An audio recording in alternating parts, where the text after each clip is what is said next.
નમસ્કાર મિત્રો, શકુંતલાબેનને જામીન મંજૂર થઈ જતાં ડેડિયાપાડાની પબ્લિક તેમજ સાગબારાની અને નર્મદા તમામ જિલ્લાની પબ્લિક ખુશ થઈ હતી. અને એમ કહેવાય છે કે જે બીજી તારીખમાં જે સભા કરવામાં આવી છે એ સભાને લઈને કદાચ જે શકુંતલાબેનની જામીન મંજૂર કરવામાં આવી હશે.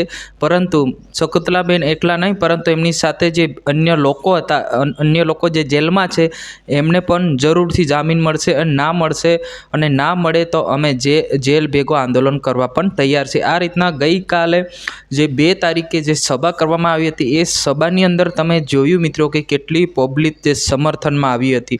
સમર્થનની અંદર 4 રાજ્યોની પબ્લિક આવી હતી. 4 રાજ્યોના જે મોટા મોટા નેતાઓ પણ આવ્યા હતા. પરંતુ આ સામાજિક કાર્યક્રમ હતો એના કારણે આ જે કાર્યક્રમની અંદર જે આ મિટિંગ રાખવામાં આવી હતી, આ મિટિંગની અંદર કોઈ પણ પ્રકારનો પોસ્ટર કે પાર્ટીનું પોસ્ટર કે કોઈ પણ પ્રકારનું પોસ્ટર પણ ત્યાં લગાવવામાં નહોતું આવ્યું. કેમ એ તમને સમજાવી દઉં કે આ સામાજિક કાર્યક્રમ હતા, એટલે કે એકબીજાને જે સમાજ દ્વારા જે સપોર્ટ કરવા માટેનો કાર્યક્રમ હતો. એટલે જે આ કાર્યક્રમની અંદર જે પોસ્ટરો, જે બેનરો લગાવવામાં નહોતા આવ્યા.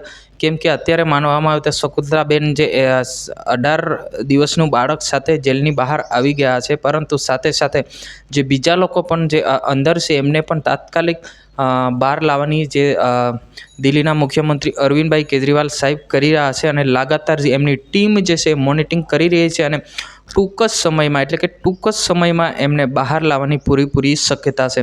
હવે આગળના દિવસે આપણે જોવાનું રહ્યું મિત્રો કે ખરેખર આવશે કે નહીં આવે, એ આપણે આગળના દિવસમાં જરૂરથી તમને અમે અપડેટ આપતા રહીશું. આજની વિડીયો અંદર બસ આટલું. આ વિડીયોને આ માહિતી તમને ખબર પડી અને ગમી હોય તો અમારી આ ચેનલને સબસ્ક્રાઈબ કરીને, લાઇક કરીને તમામ વોટ્સઅપ ગ્રુપમાં શેર કરવાનું ભૂલતા નહીં. મિત્રો, તમને ખબર છે ગુજરાત બલની માહિતી છે એ આ ચેનલ પર અમે પ્રોવાઈડ કરતા હોય છે. જય હિન્દ.